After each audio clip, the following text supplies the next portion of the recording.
time of year is filled with joy, gratitude, and to-do lists that can seem impossibly long. All that multitasking can lead many of us to feeling a bit exhausted. In our Eye on America tonight, Dr. Jon LaPook has some advice for those of us looking to be more effective in keeping our attention focused on where it should be.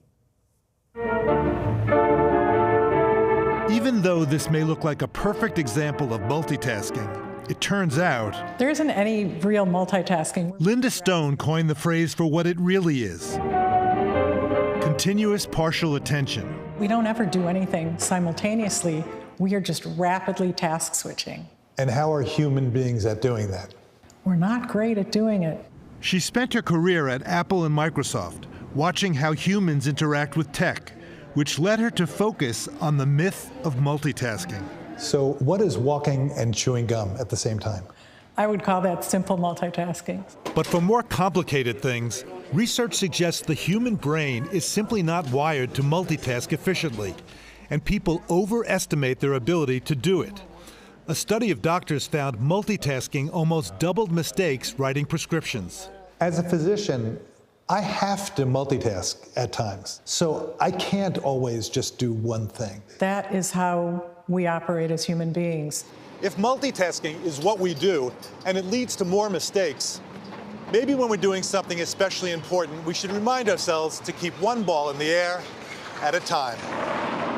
Stone says our splintered attention causes more damage than we realize.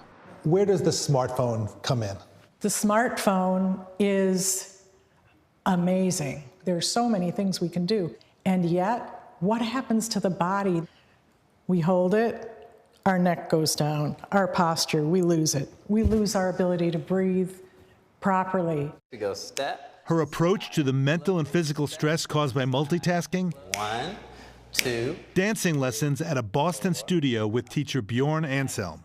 We just want to make this feel as comfortable as when we're walking around. And I brought along my 2 left feet. So 1, 2, 3. How does this help me not to multitask?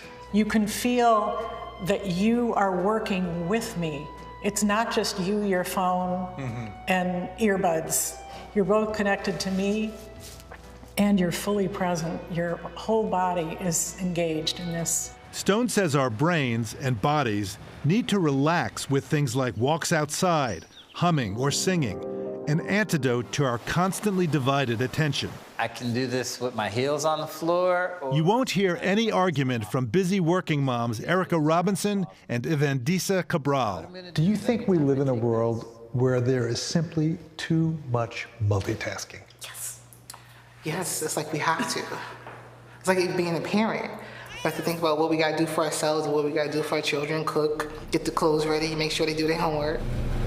I feel like everyone's brains are always on go. And most times we don't stop to take a breath, even just to breathe for a second. Living in the moment, a single-tasking prescription for navigating a multitasking world. For Eye on America, Dr. Jon LaPook, Boston.